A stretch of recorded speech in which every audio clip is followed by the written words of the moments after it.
Okay, so you're going to get two items, the 2.5-inch to 3.5-inch SATA drive converter, which is just this metal caddy with the SATA connectors on it.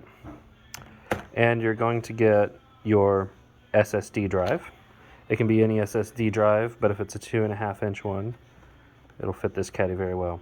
So these hard drives, much like regular hard drives, you can mount on the bottom or on the side. These are mostly mounted on the side, but these, we're actually going to use the bottom screws. There are side screws, but we're going to use the bottom screws. Those are going to line up with these 4 holes on the caddy. And the SATA connector is going to go into the SATA connector there on the caddy. So we'll take the drive, line it up, make sure we can, let me turn on the light here. We're going to connect the SATA connectors on the drive into these. And as we do that, the holes on the drive and the bottom should line up. Now this caddy comes with a little Ziploc with 8 screws in it. 4 of the screws are like this, and they have very coarse threads on them. And 4 screws have very fine threads on them. The fine thread screws are what we use here on the bottom of the solid state.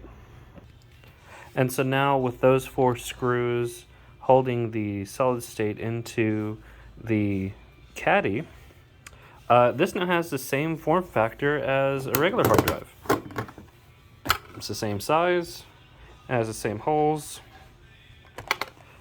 Even on the bottom, you can see those 2 on the side there match up with those 2 on that side. So this has all the same mounting options as your regular old hard drive. So now you can mount this in your computer just like you do your old hard drive. Now those coarse screws that it comes with, those are intended to be mounted to use to mount the side of this. However, if you have these style screws from your old hard drive, I'd recommend using those, the ones with the hex pattern on the edge, because these are just, if I can grab it, these are just round. They're not as good. But it's up to you. It's all preference. Just make sure it's the coarse threaded screws going into those side holes. But yeah, that's all it takes to get this guy into your computer.